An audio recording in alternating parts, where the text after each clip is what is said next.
Praise the Lord, everybody. Magandang gabi po sa inyo lahat mga kapatid. Higit sa lahat sa ating Panginoon. Muli tayo po ay kanyang dinako sa kanyang bahay-sambahan. Kahit pabalik-balik ka dito sa pulpit, pagka nandito ka naging kasama yung kabayo. Hindi, nagpapasalamat ako mga kapatid Grace gabi ito sa opportunity na ipinagkulog sa akin. At I humbly pray na nawa ay maging pagpapala po ang ating pagsasaluhan sa gabi ito. Pero bago pa ako mag-share mga kapatid, ay nais ko munang magbalik pasalamat sa Panginoon. Kaya po, last week kasi mga kapatid, nung pupunta pa lang ako dito, gusto ko lang ipasalamat sa Lord yung nangyari. Kasi pupunta pa lang ako dito, may naramdaman akong kakaiba sa motor ko. Siguro kalahati pa lang ako ng biyahe kasi doon ako dumadaan sa palibutan mga kapatid, yan matraffic na sa EPSA. Then, kiramdam ko parang meron nang nangyari na parang muntik nang matanggal yung kadena ko. So, sabi ko naman sa sarili ko, bahala ng Panginoon. Total, ano naman yan na gawain ng Lord yung pupuntahan ko at hindi naman ako nagagala-gala. Then, hanggang nakarating pa ako dito mga kapatid, no? At mag-aalalay lang yung takbo ko.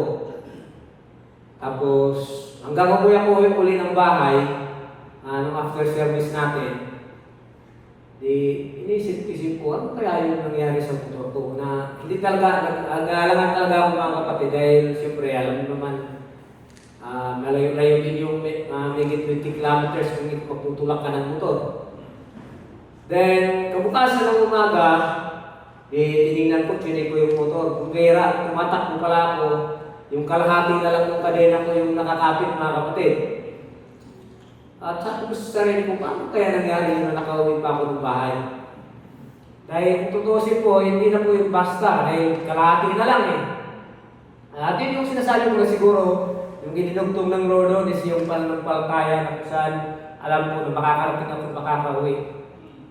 At talagang putulo siya mga kapatid, naisip ko, kaya siguro, kaya pauwi ako siguro yung takbo ko nga, pinakamabilis na yung 40 mga kapatid. Pero talagang nag-iisip ako kung ano kaya talaga yun.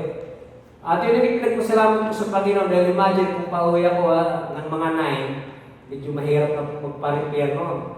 Kung malamang sa malamang kung hindi ka makapagpa-repair, mga siraan, matuluyan yun. Sigurado, mga kapatid, kung hindi ka magpapagastos, magtutulak ka. Sabihin mo ng kalahati ng biyahe, magtutulak ka, medyo masakit-sakit sa ulo yun. Kaya pinagpasalamat ko sa Lord mga kapatid yung protection niya, yung talaga yun.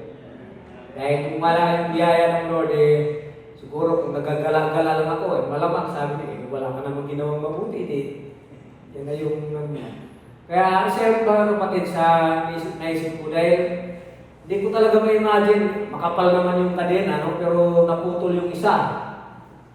Pero yun ang bagay na sinasabi ko, mga bahagi ng maliliit na bagay lang yung sa tingin natin. Pero yung layo kasi mga kapatid naisip na hindi yung biro. At higit sa lahat, sabi ko na salamat sa Panginoon. Unang-una, iniisip muna dun yung panggastos paano kung gabi. Kaya yun, pinabalik ko po sa Panginoon ng kapurihan mga kapatid sa mga bagay na yun. Na kung saan patuloy po yung pagkilos niya at hindi nagpapabayaan ang Panginoong Diyos mga kapatid. Sa gabi ito ay nais ko pong marahil na ilang beses yung napakinggan yung ating sharing sa gabi ito. Pinamagatan ko po ito mga kapatid na The Promise. Ano po? Let's open our Bible in the book of Genesis chapter 17.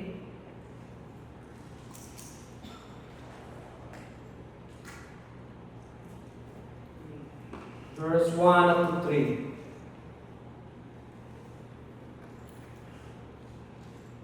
Okay, basahin mo lang po muna mga kapatid. Okay, 1. Basahin mo muna yung verse 1 up to 3. And when Abraham was 99 years old, the Lord appeared Abraham and said unto him, I am the Almighty God, walk before me and be thou perfect. And I will make my covenant between me and thee, and will multiply thee exceedingly. And Abraham fell on his face. Ibig sabihin, nagpatira pa si Abraham ang kapatid sa harapan ng Panginoong Diyos. And God talked with him, saying, As for me, behold, my covenant is with thee, and thou shalt be a father of many nations. So, bago tayo patuloy mga kapatid, ay hingi muna tayo ng matubay ng Panginoon.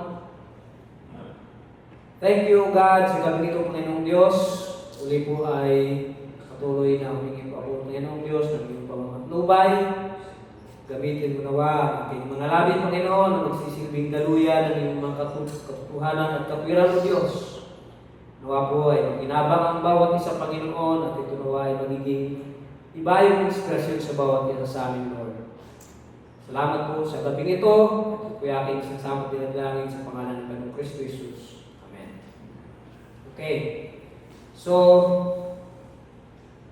mga kapatid, alam natin na usually sa tao, may kasabihan nga po tayo na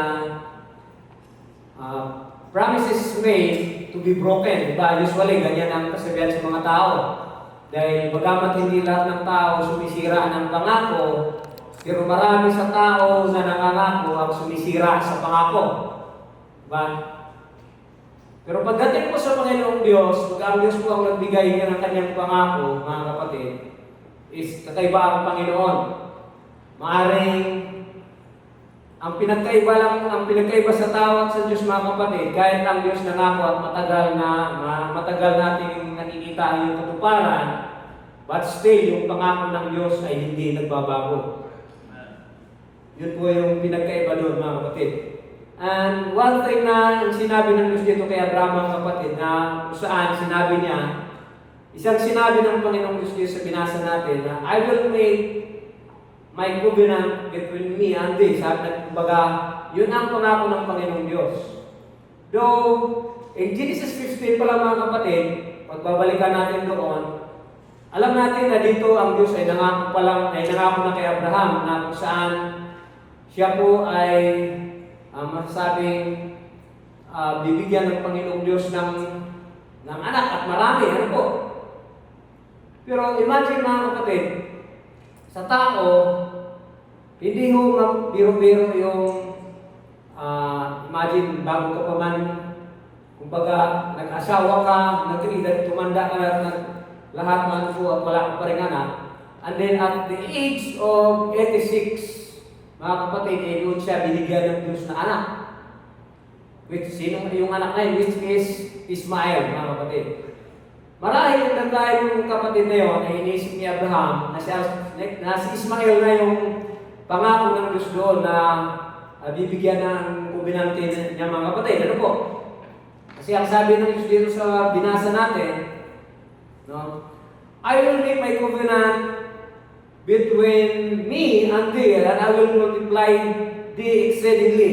So, dito sinasabi niya, ito sa chapter 17, mga kapatid, no, na sabi ng Panginoong Diyos, yung pag sinasabing multiply exceedingly, hindi ho natin alam kung gaano karami yung bilang. Pero that is the promise of God to Abraham, mga kapatid. And then, pero isa ang hinihingi ng Panginoong Diyos kay Abraham, mga kapatid. Yung sinabi niya sa verse 1, no? Sabi dito, I am the Almighty, yung huling part, no? I am the Almighty God, walk before me, and be thou perfect. Isa yun sa bagay na hiningi, mga kapatid, ni Abraham. Bagaman, ano po, yung yung chapter 17, mga kapatid, si Abraham po ay, kumbaga, nakita niya na yung pangako ng Diyos sa kanya na magkakaroon siya ng anak through Hagar, ano po. But then, hindi niya malubos maisip, mga kapatid, na yung pangako talaga ng Diyos ay hindi naman doon magbubulang. Ngayon,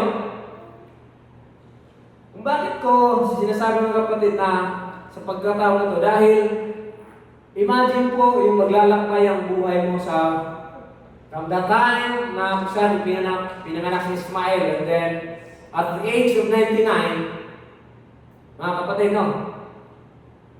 Doon muli kinausap si Abraham.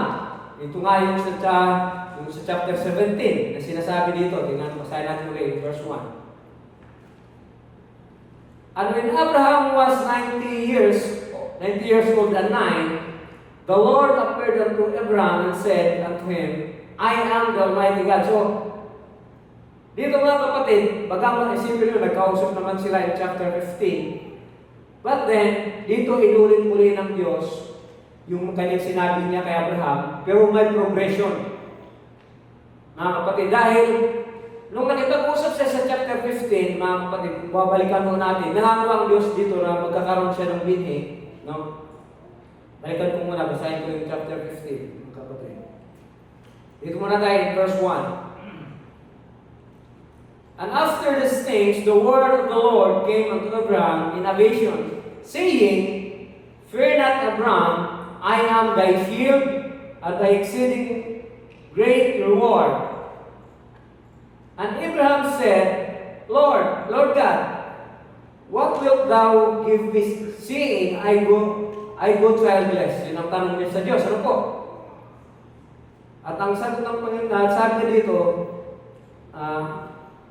anong ibibigay mo sa akin? Sabi niya kaya sa Diyos, kung ako'y nabubuhay na walang anak at ang mag-aari ng aking bahay ay itong taga-Damascus si Eliezer, which is katiwalang niya, mga kapatid. At sinabi, verse 3, at sinabi ni Abraham, narito, hindi mo ako binigyan ng anak, at narito isang ipinanganak sa aking bahay ang siyang tagapagmana ko. Verse 4, at narito ang salita ng Panginoon ay dumating sa kanya na nagsasabi, hindi ang taong ito ang magiging tagapagmana mo. So diyan, isang point na po yan na diniretso ng Diyos si Abraham, mga kapatid, no? At sabi niya dito, sa verse 4, kundi lalabas sa iyong sariling katawan ang magiging tagapagmana mo. Verse 5, at siya'y inilabas at sinabi, tumingala ka ngayon sa langit at iyong bilangin ang mga bituin kung mabibilang mo. So that is, yun yung bagay na kung saan ang kapatid, pinakita ng Diyos kung gaano siya nangako. Kaya, ito yung mga bagay mga kapatid, minsan sa tao po ay nagiging challenge. Kasi even as Christians mga kapatid, no, napakaraming pangako ng Diyos patungkol po para sa ating mga mananampalataya. Pero bakit napakahirap ang hawakan yung mga pangako ng Diyos sa tao? Kumbaga, bakit lagi nga, bagamat alam natin na yung Diyos na nangangako ay totoong Diyos, mga kapatid. But, within time, kumbaga pagka ang tao ay dumarating sa panahon ng kapagsubukan, ng panghihina, bakit nakakalimutan natin yung mga pangako ng Diyos? Imagine, for 6,000 years, mga kapatid, sa tao, and then, paparating na lang si Kristo, still ang tao, umiiral pa rin ang kahinaan. Gayong nakikita naman natin lahat ng mabubuting pangako ng Diyos. Yun yung bagay na nakakalungkot. Imagine, like for example, sinasabi natin, yung araw ng pagsamba natin ng Miyerkules, pareho lang naman sa araw ng Linggo. Bakit? Sabi ko, bakit ganyan lang yung nagbabalyo? Hindi ko naman sinasabing hindi dinabalyo yung mga ibang hindi nakakarating. What do I mean is, tandaan natin mga kapatid na kung si Abraham na sinabihan ng Diyos, no, na be thou perfect. Well, hindi natin alam kung gaano yung perfection na hinihingi ng Diyos kay Abraham. At di ba tayo bilang simbahan ng Panginoon, that is also the desire of the Lord among us believers? Na marating natin. But perfection is not perfection itself kung wala tayong gagawin, mga kapatid, yung wala yung totoong drive ng paglilingkod. Nakakalungkot minsan ito, no? Pag may pira ang tao, nakakarating kung saan-saan, nakakapag-travel. Amen. Pero pag papunta sa gawain ng Panginoon, minsan walking distance lang, minsan 100 lang nakakarating na, hindi pa makakarating. Pero sasabihin mo, yung pagpapala nito galing sa Diyos, pero saan mo ginagamit? Yun yung bagay na nakakalungkot sa panahon natin, mga kapatid, na kumbaga yung faithfulness ng tao. Imagine, those promises of God, hindi naman yung naglilikat at hindi nagbabago. Kaya minsan ang tanong kailan ng tao ka mahawakan? Sabi mo, ikaw ay anak ni Abraham. Si Abraham po ang pinagkaiba habang siya'y tumatanda, habang kumbaga mga kapatid, nakikinikita niya yung kaganapan ng pangako ng Diyos, hindi siya nanghihina. Sabi ng Bible. Diba? So tayo kung mga anak ni Abraham tayo mga kapatid, ano dapat ang nakikinikita natin sa paglilingkod natin sa Panginoon? When it comes to times of struggle, nakakalimutan ba natin yung mga verse? Instead na lalo natin panghawakan, dahil alam natin may rason ng Diyos bakit ang mga bagay-bagay nangyayari sa harapan natin. Diba? For example lang, ang mga kapatid, no? Biglang tumaas yung gasolina. Sabi mo ngayon, bira, tumaas yung pamasahe. Yan yung sinasabi ni Pastor, dapat taasan mo na rin yung faith mo. Paano kung nawalan ka pa ng trabaho, tumaas yung gas? Medyo, yun yung kasabihan na makakamot mo yung hindi makate. Ano po? Okay, so, ito sinasabi ko lang mga kapatid, dahil kung babalik tayo dito sa binabasa natin, ano po? Ang daming bagay na kung minsan nakakaligtaan nating mga tao na bakit? Pagdating sa, kumbaga, gusto natin, hindi naman lahat ng pagkakataon na tayo nagtitipon is yung talagang revival na parang umaapoy. Pero at least, iba din yung mga kapatid, yung meron kang buhay na desire, kaya ka pupunta sa gawain ng Panginoon. Di ba? Kasi yun lang naman po tayo talagang nagbibigay sa atin ng drive para po tayo tumungo sa gawain ng Panginoon. Okay, so let's go back to Genesis chapter 17. Dito po sa verse 5, sabi niya, mga kapatid, basahin ko lang sa Tagalog, at hindi natatawagin ang pangalan mong Abraham, kundi Abraham, ang magiging iyong pangalan, sapagkat ikaw ay ginawa mong ama ng maraming bansa. Yung ginamit po dito na salita mga kapatid, no? Sinabi dito, Father of many nations. Imagine, hindi po man yung nagaganap yung sinabi ng Diyos, tinawag na siyang Father of many nations. Diba? At isa sa pinakamatindi dito mga kapatid, alam niyo po, bago pa man naglakbay yung mga Hudyo, bago sila napunta ng Egypt, isinabi na po yun ng Diyos ni Abraham. Yung bagay na yun mga kapatid, kung titignan mo, bagamat, sabi nga sa maraming rason, kaya yung pinangyari ng Diyos, pero sa panahon pa lang ni Abraham, sinabi niya na yun. Kinausap na siya ng Diyos patungkol doon, mga kapatid. Kaya nga, dito mga kapatid, makikita mo kung gaano po kalalim ang kubinanti ng Diyos na kanyang ibigay kay Abraham. Then, kaya nga dito, no, sa chapter 15 ulit, mayroon lang akong gustong ipakita ng verse sa inyo. Sabi dito,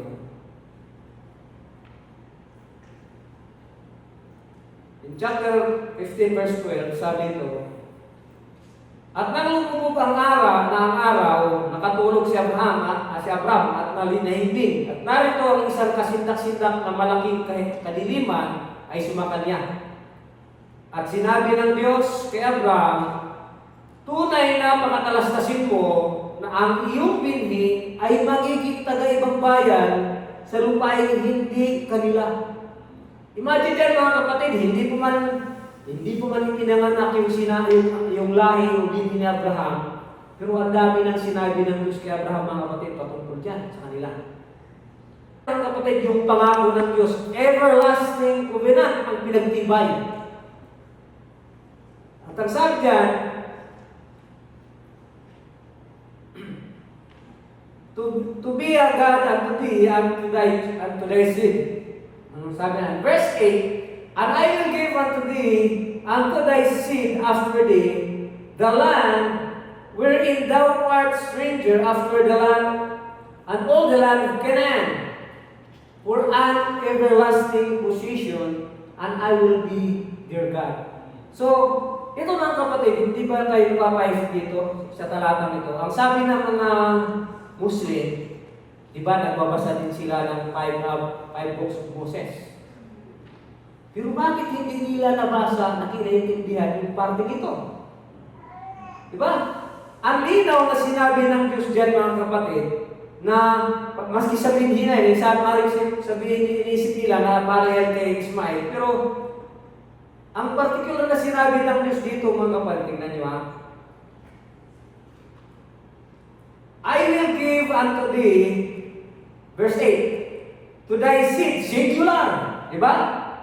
Hindi naman plural kasi yan. Ngayon, hindi naman sinabi seeds, no?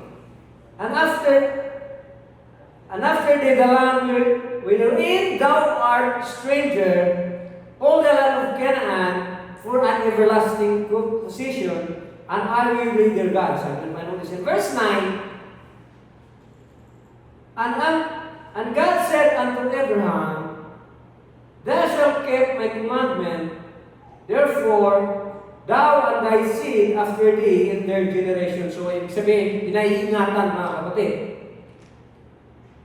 This is my covenant which ye shall keep between me and you and thy seed. And after thee, every man child among you shall be circumcised. So, yan yung bilin mga kapatid. Yung circumcision, sinabi na dyan. Ano po?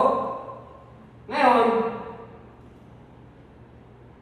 verse 11, and ye shall circumcise the flesh of your foreskin, and it shall be a token. Tandaan natin mga kapatid, token, ano po?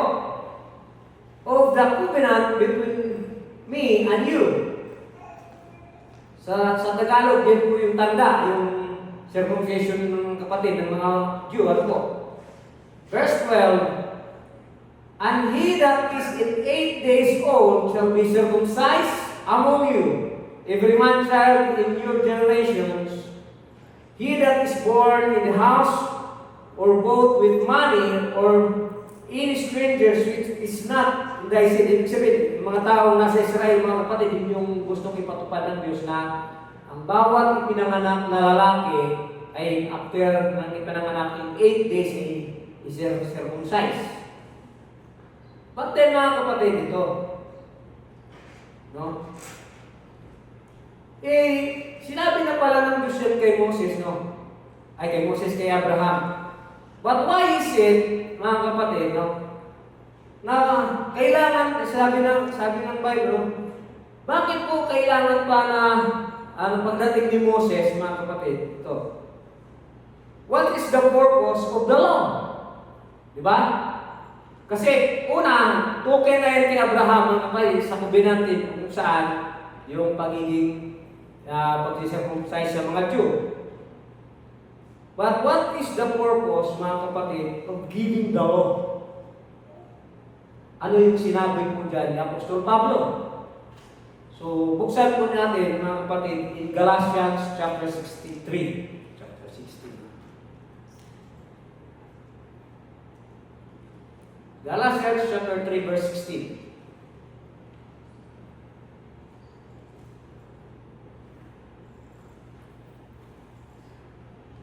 Sabi dito po ni Apostol Pablo, ito.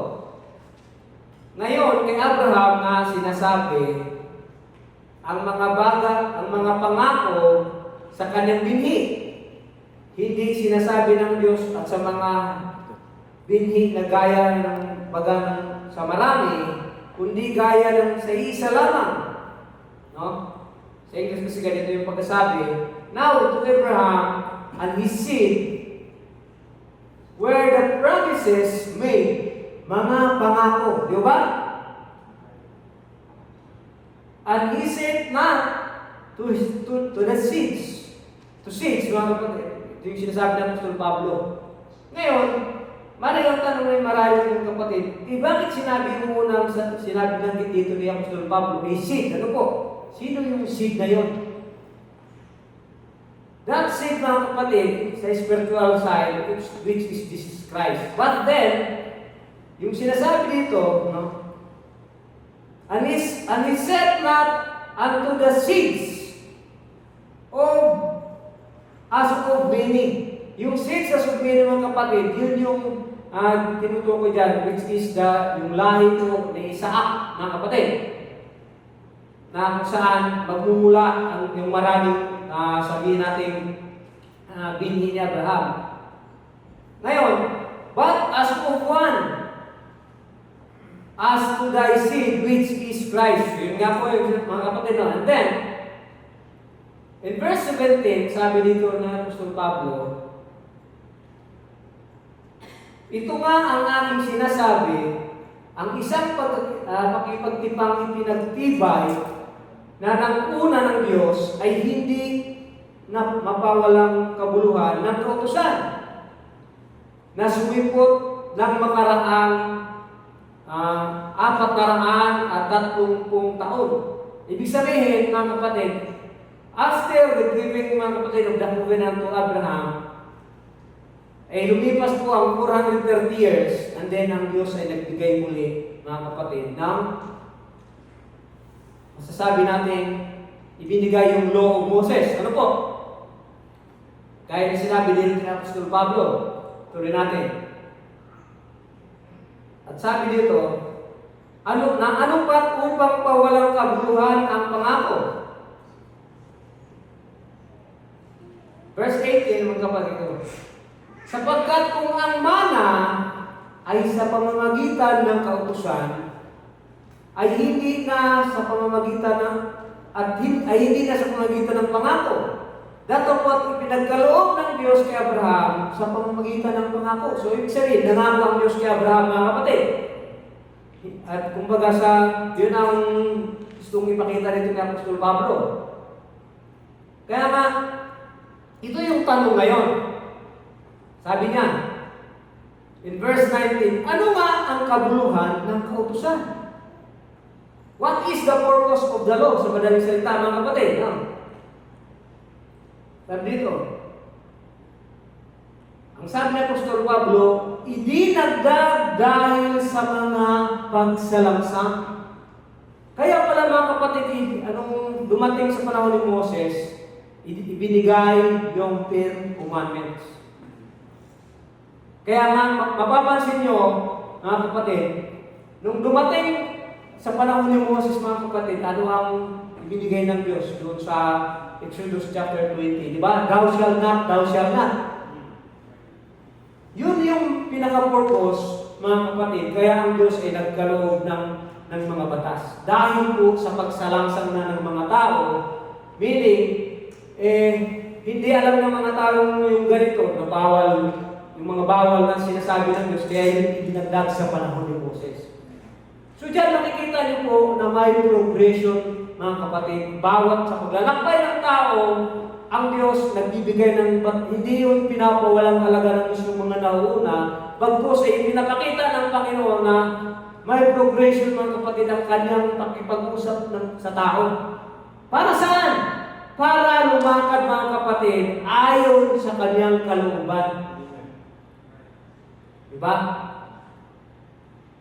Kaya nga lang ang nakakalungkot, sa dami ng pakipag-usap ng Diyos at laging sinasabi ng Panginoon, pag inyong sinunod ang aking mga palatuntunan, ay ang kasunod lagi po nun ay pagpapala, di ba? Pero sa mga pangako ng Diyos na gano'n, nakakalimutan pa rin ng tao, mga kapatid, yung mga pangako na kapag lumabag ka, pagpapalo yung susunod. Ganun katigas ang ulo ng tao. Kaya nga, balikan natin yung sinasabi dito ng Apostol Pablo sa chapter 3, verse 19. Ano nga ang kabuluhan ng kautusan? Yun ang tanong niya nga. Idinagdag dahil sa mga pagsalangsang hanggang sa pumaparito ang binhi na siyang pinangakuan. Sino yung binhi na yun, mga kapatid? Yun yung ating Panginoong Jesucristo na pinangakuan. At ito'y iniutos sa pamamagitan ng mga anghel sa kamay ng isang tagapamagitan. Saan natin yung mababasa, mga kapatid? In John chapter 1, verse 17. Basahin po natin. Dalian, mga kapatid.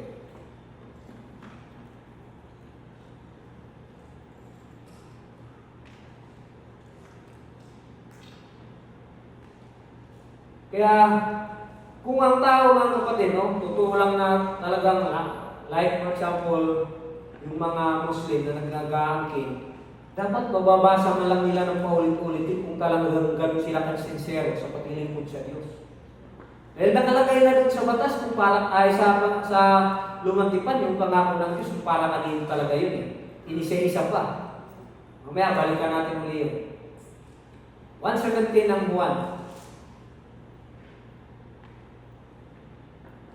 Sapagkat ibinigay sa mga dito ni Moses ang kautusan at ang biyaya at ang katotohanan at ay magsidating sa pamamagitan ni Jesucristo. So, alam natin na both of them mga kapatid ay masasabi natin sila ay parehong mga lingkod ng Diyos mga kapatid.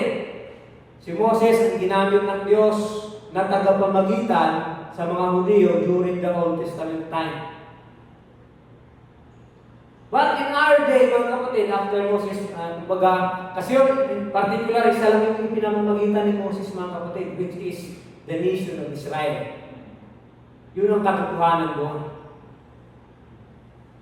Pero, ang pangako ng Diyos kay Abraham, mga kapatid, di ba, ay ibig, kasi yung sinasabi niya, balikan natin yung doon sa Genesis 17.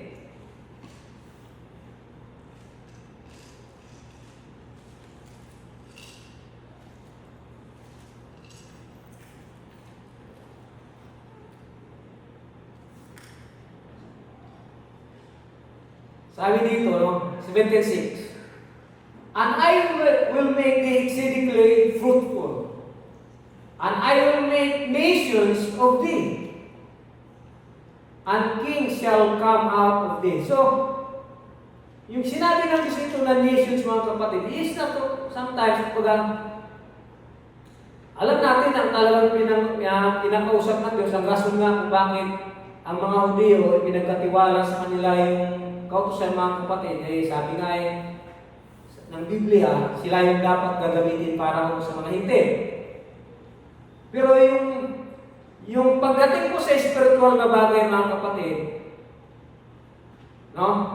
Alam natin na kung saan, in particular, sabi nga hindi naman nagkaroon ng Diyos ng maraming bansa sa spiritual, may mga bansa na, halimbawa, yung nakapaligid doon sa Middle East mga kapatid, ay sabi natin, isa sa mga katuparan ng pangako ng Diyos kay Abraham. But then, may mga bagay mga kapatid na kung saan,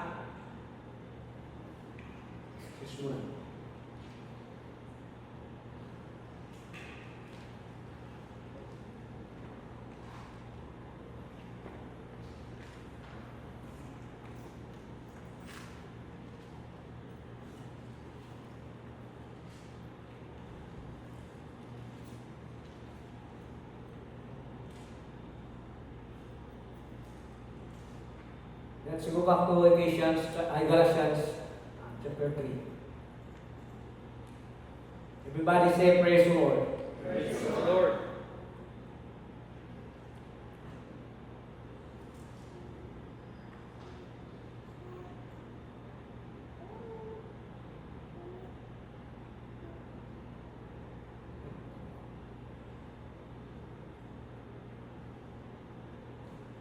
Okay.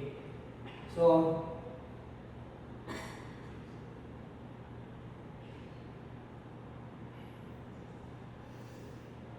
balikan ko lang mga kapatid, yung sinabi ni Apostol Pablo dito sa verse 19. Sabi niya, ano nga ang kabuluhan ng kautusan?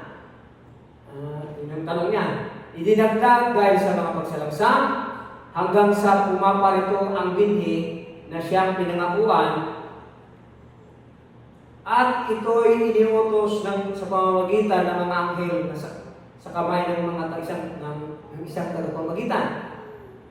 Ngayon mga kapatid, hindi lang naman po kay Isaac nangako ang Diyos, mga kapatid. Maging kay Ismael, ay meron din pong ipinangako ang Diyos, mga kapatid. Yun ang sinabi na kay Abraham doon sa pag bumalik tayo ng Genesis. Mababasa po natin doon na kung saan sinabi din ng Diyos kay Ismael na si Ismael din ay pagpapalain.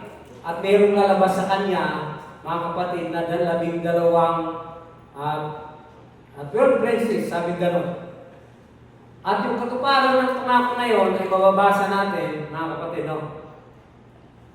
In Genesis chapter 25. Imagine yung pangako ng Diyos kay Ismael, sandaling natupad eh. Mga kapatid.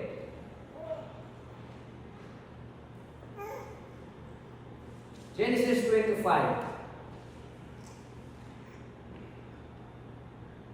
Verse 12. Ito po, no?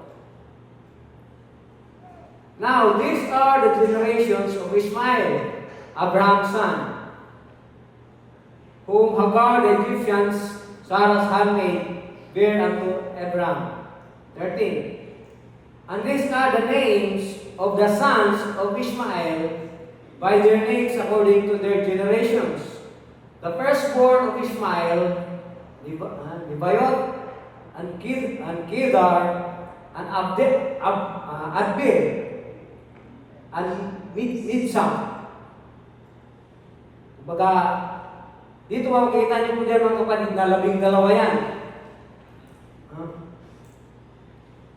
And Mishma, and Duma, and Masa, Hadar, and Tima, and Jethor, Naphish, and Kidima. Pero ito mga kapatid, minsan nakakalito nga lang dahil pag binasa mo sa Tagalog, parang mga babae yung pangalan.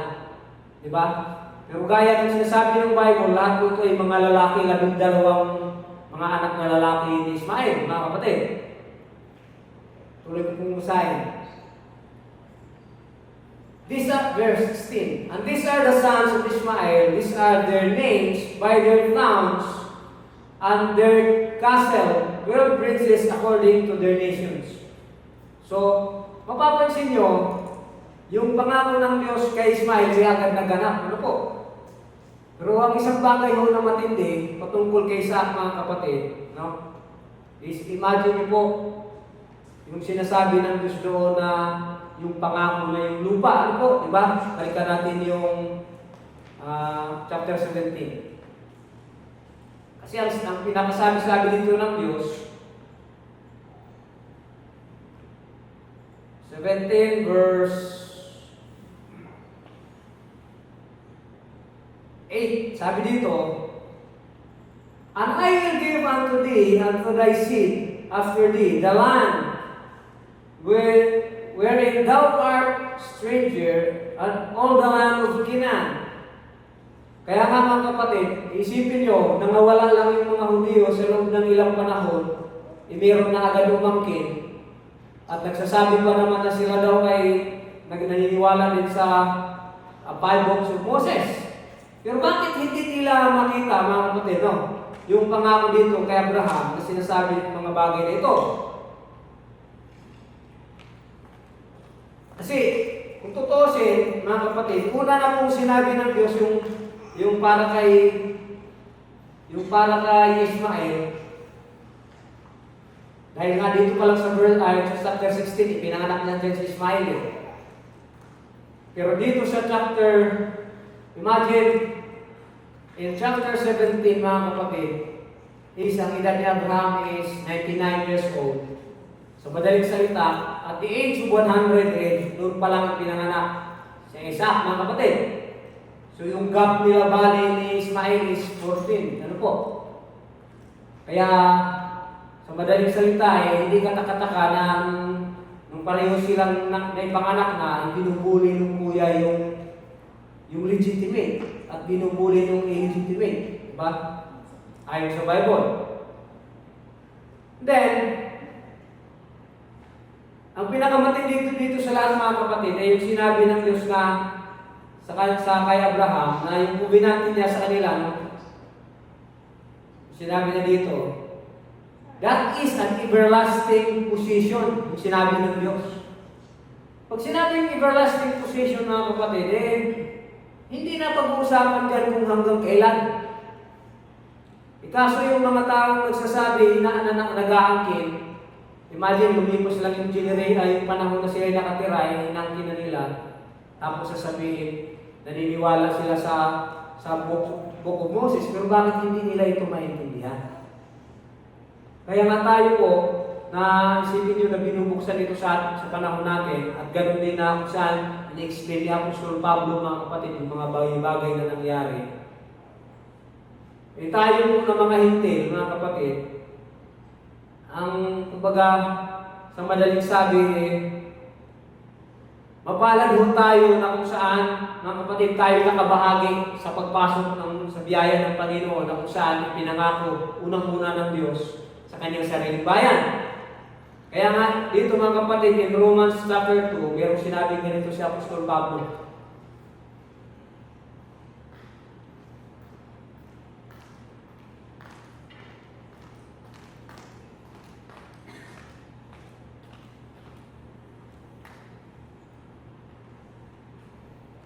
Romans chapter 2, verse 25 to 29.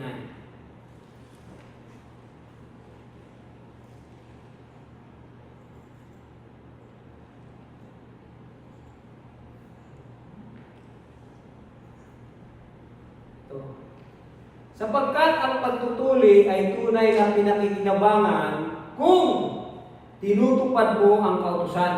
Yan yung sinasabi ng Apostol Pablo, yung circumcision. Ano po?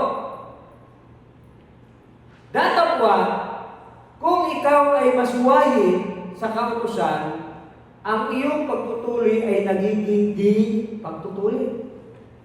So yan po, in-explain na ng Apostol Pablo po dyan, mga kapatid.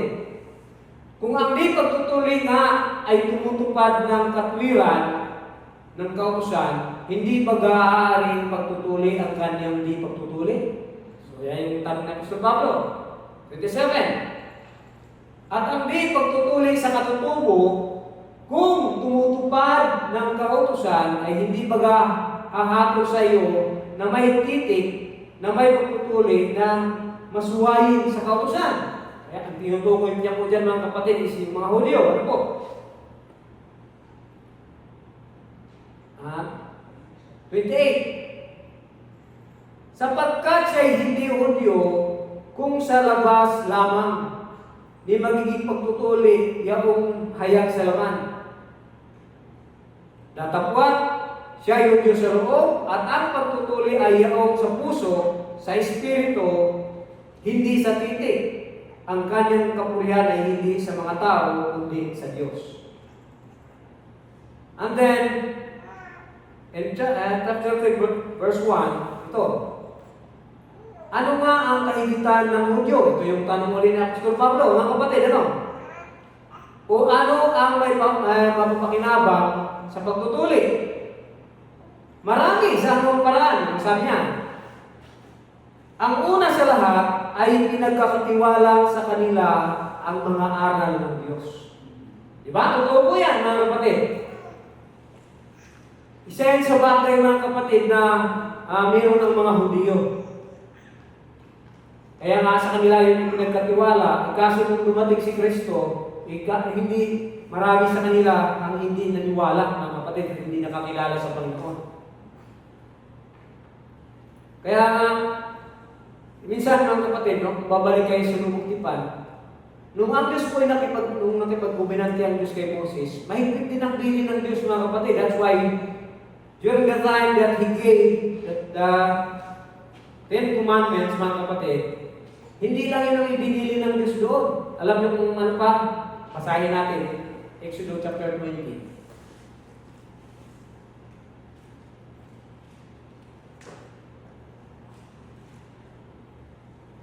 Verse 22 to 26.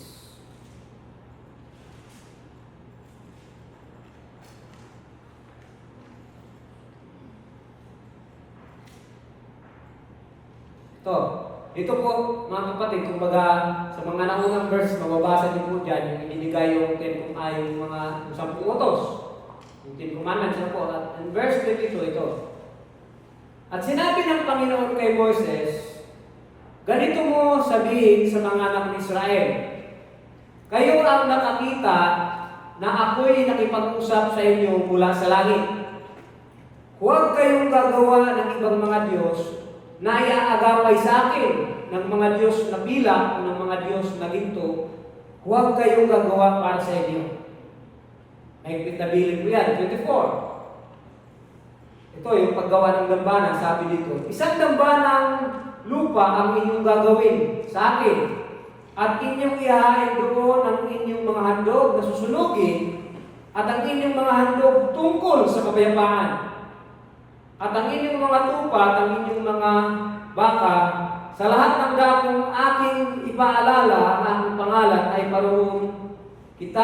parurunan kita at papagpalain kita.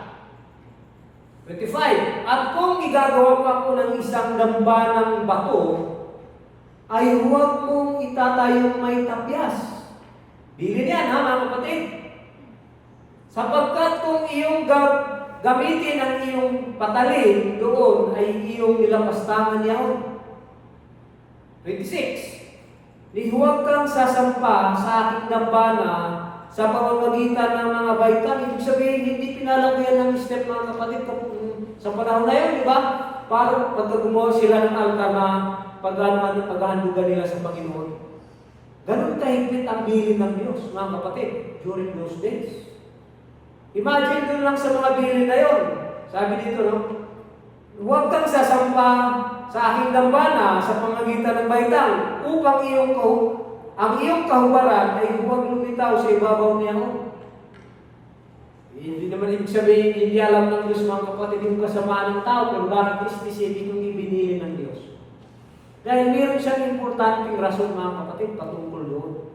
Pinapakita niya sa tao na ganon ka-espesyal yung inyong paghahandugan na lugar para sa akin. Diba? Then, in Romans chapter 4, mga kapatid, let's go back. Verse 9 to 13.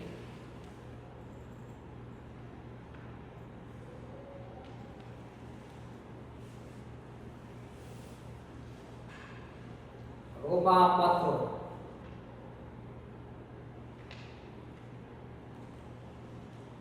4. Kasi siya na akong bagyan eh, medyo misanay kong bubulisa.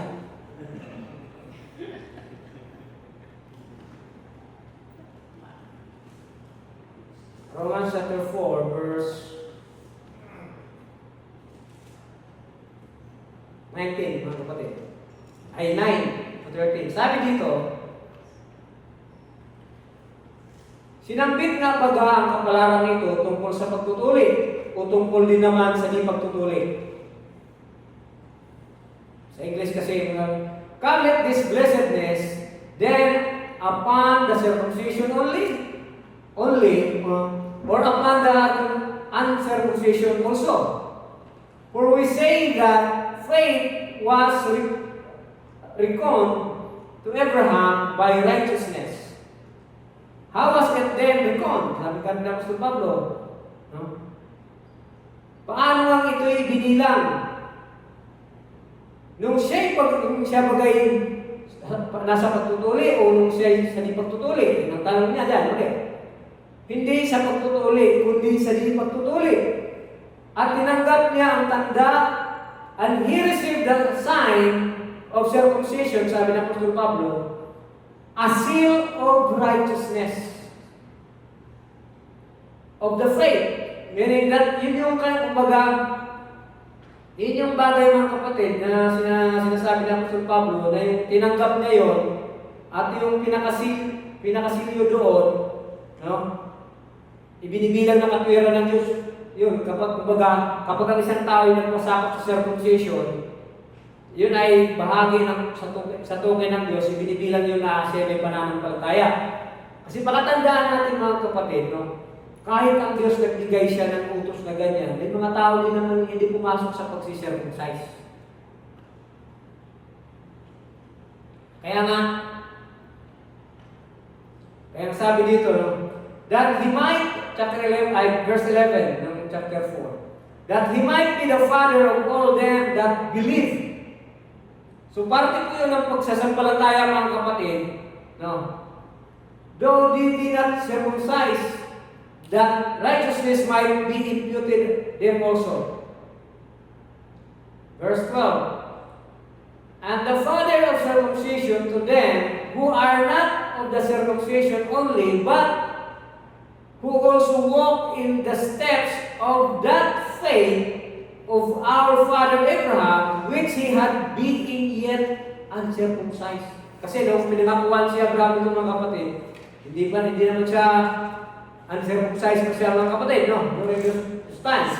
Then, verse 13, sabi dito, for the promise that he should be the heir of the world. Sapagkat, sa terminal, hindi sa pamamagitan ng kautusan, ginawa ng pangako kay Abraham o sa kanyang binhi na siyang magmamana ng sanlibutan, kundi sa pamamagitan ng pananampalataya. So, imagine mga kapatid, through your faith, mapapabilang ka doon sa bagay na yun na ibinahagi ang kumbaga, mapapabilang ka doon. Ano po? Sapagkat kung silang na nasa kautusan, tinutukoy niya dito, yung mga Hudyo, verse 14, ay siyang mga tagapagmana ay walang kabuluhan ng pananampalataya. Kumbaga, kung ang mga Hudyo lang mga kapatid ang magmamana, yun ang gustong sabihin niya, Apostol Pablo, dahil sa kautusan na ibinigay sa kanila, ay walang kabuluhan yung pananampalataya natin. Kaya gaya ng sinabi niya doon sa verse 14, mga kapatid, na kung saan sinabi niya dito, sapagkat kung silang, sa verse 39, sapagkat kung hindi sa mga gitan ng kautusan ginawa ang pangako kay Abraham, kasi nga, mga kapatid, no, tandaan natin na ang pangako ng Diyos kay Abraham, na kung saan magmamana ang kanyang pinit, sinabi dito na, kundi sa pamamagitan ng katwiran sa pananampalataya. Ikaso sa panahon natin ngayon, sabi ng mga ibang in time, kami din naman anak ni Abraham. Bakit tithes lang hindi nila masunod? Diba? Si Abraham sumasamba sa isang Diyos. Nakakalungkot na yung mga in time pa rin sa panahon natin ngayon. Yung isang Diyos nila, si Kristo daw. Mga kapatid. Isamantalang yung Diyos ni Abraham, mga kapatid, hindi naman, yun din yung Diyos ng Panginoong Kristo. Pero bakit yung mga hintil sa panahon ngayon, hanggang ngayon, ganun pa rin ang paniniwala pa rin, ay yung paniniwala mga kapatid, na hindi ayon sa Biblia. Yun yung bagay na nakakalungkot isipin, na isipin nyo, throughout the time of Christianity, mga kapatid, kaya mapalad ho tayo mga kapatid na tayo binuksan ng Panginoong Diyos. Hindi man tayo ganun karami, pero mga kapatid, yung ibinigay mo sa atin ng Panginoong Diyos ay masasabi mo natin higit pa sa kayamanan na meron ng mundo. Bagay yun mga kapatid na hindi nila nakikita, na nakita ng bawat isa sa atin. At ang bagay yun mga kapatid na kung saan, no? Sa paglalakbay natin, lalo na sa panahon natin ngayon, na ang nakikita natin, kumbaga yung mga tao, dahil nagala na sa pangako ng mga politiko, bakit hindi pa bumalik sa salita ng Diyos? Ang iba, ginagawa na lang, kumayod hanggang sa mamatay. Yun ang katwiran nila, kaya nga ako nag-overtime, nagpapakamatay sa trabaho para umayos yung buhay ko. Well, hindi masama yun kung ikaw ay kumakayod, mga kapatid, pero kung wala yun pa rin yung Diyos, kulang pa rin yun. Diba? Dahil marami naman ang kapatid sa tao, yun ang nakikinikita nilang solusyon. Minsan ako naman, naiinis din ako minsan nakikita ko maski sa Facebook, puro politika eh. Nakakasawa ng isipin, pero dahil nandito tayo mga kapatid na kung saan nawapaloob ba tayo sa sistema ng tao, no? Pero huwag po natin kaligtaan na meron tayong inaantay mga kapatid na higit hong mga bagay na pangako mga kapatid na inilaan sa atin ng Panginoong Diyos. Pangako na kung saan hindi po lahat ng tao ay magkakamit. Mga kapatid, dahil imagine sa katagal-tagal natin na pagiging mananampalataya, dito lang sa faith natin, ilan lang tayo, meron pang maalis. At kung minsan nakakalungkot, minsan kung alin pa yung matatanda sa gawain, minsan yun pa yung nagpapasoy. Sabi ko, ano ba yan? Mahirap isipin, pero minsan ginagamit din yun na pangsubok mga kapatid. Ano po? Sa mga nagpapagamit sa Panginoon. Pero, ganun siguro talaga ang buhay ko na Kristiyano, masaya tunay. Okay, let's go back to Galatians 3:20, mga kapatid.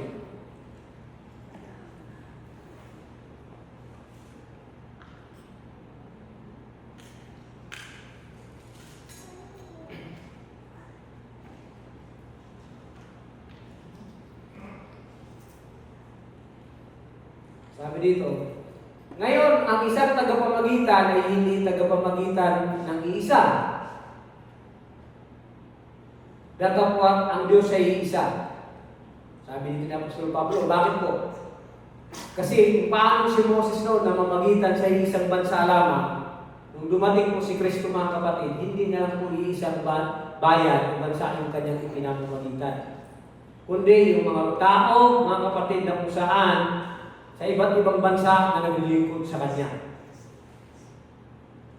At mapalad po tayo mga kapatid kung tayo na mapabilang doon. Then, 21. Ang kautusan ng baga ay laban sa mga pangako ng Diyos. Yun ang isang katanungan dito. Huwag daw mangyari sapagkat kung ibinigay sana ang isang kautusan na ikapangyarihang magbigay buhay, tunay nga ang katwiran sana ay naging dahil sa kautusan.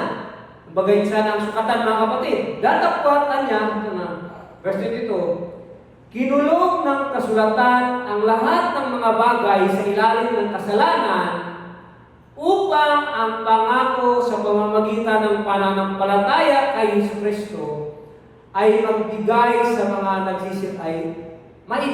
mga nagsisimpalataya. Amin po ba?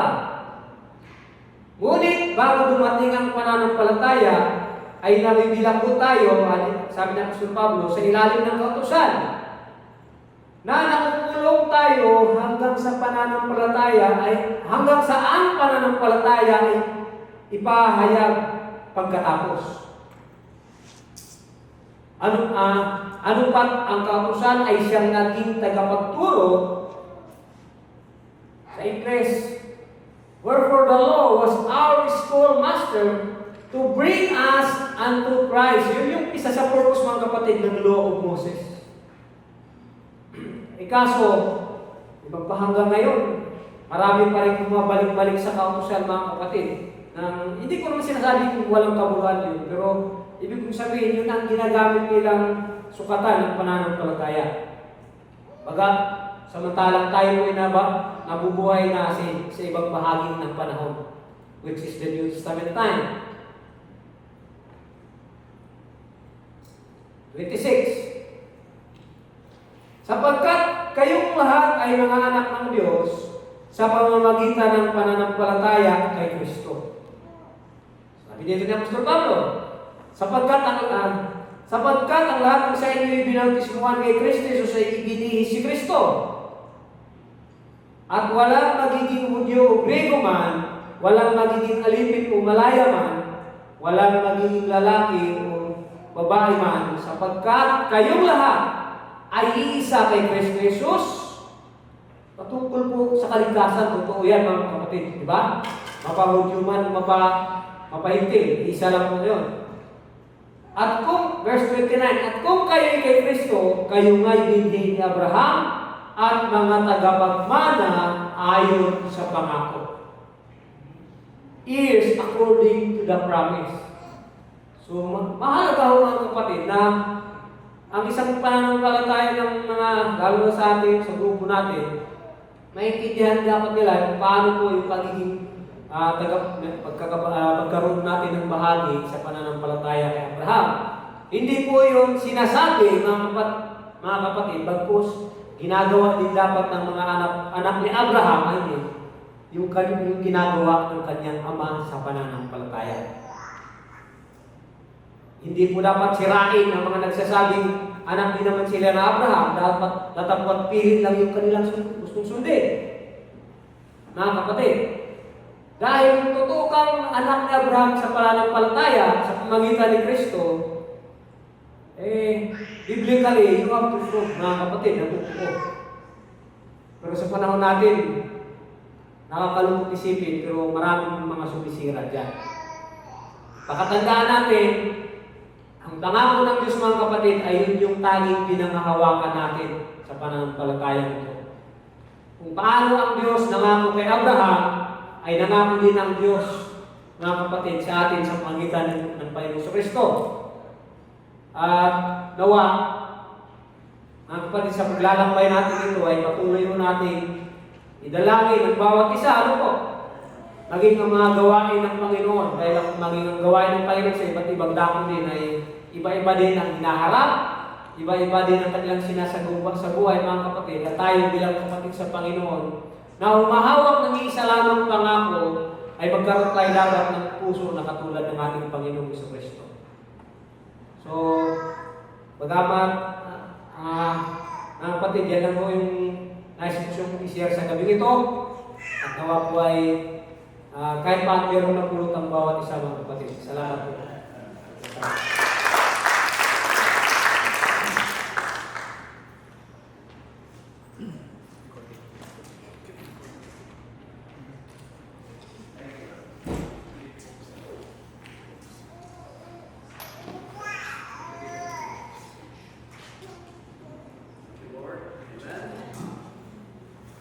Praise the Lord. Let us all stand. Okay, Brother Jim, tonight.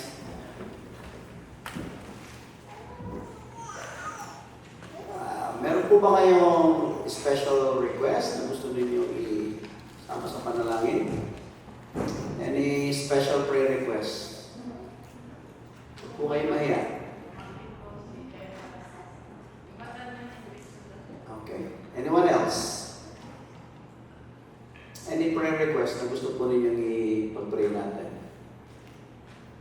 Anyone? Okay. Mga kamag-anak natin sa abroad. Yeah, pray natin din. Anyone else? Praise the Lord. Prayer request? Wala na? Trabaho? Okay. Yung prinsipyo, pangako ng Diyos, we will believe in the promises of God. But as we believe in the promises of God, kailangan din natin maghanap ng trabaho. Hindi naman yan makukulog sa ulam. Faith without works is dead. Anyone else? Wala na? Okay, let us pray.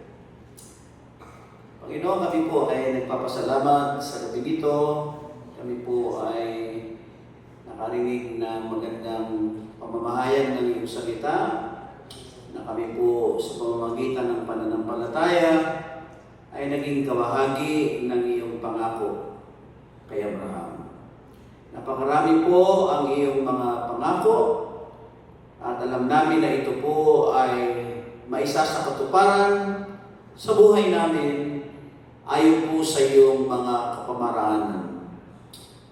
Hindi namin ito pwedeng ipilit. Ikaw po ang tutupad sa iyong sariling kamaraanan at panahon sa mga bagay na amin pong tinatanggap na mga pangako galing sa iyo.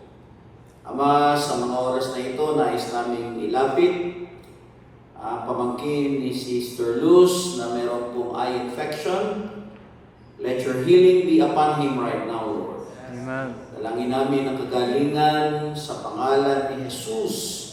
Panginoon ay maigawad sa kanya. Ganon din po ang mga mahal namin sa buhay na nasa malayong bansa. Dalangin namin, Lord, ang iyong pag-iingat sa kanila. Sa lahat ng oras, kayo po ang lumukob sa kanila ng inyong divine covering.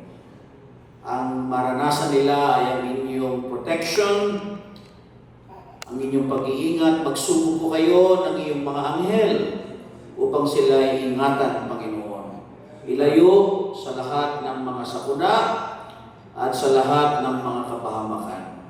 At nawa ay huwag din nilang malimutan ang iyong gawain, ang relasyon po sa inyo, lalo na sa malayong bansa po sila ay makagawa sila ng kapamaraanan upang sila po ay makakain sa kanilang mga espiritual na pangangailangan.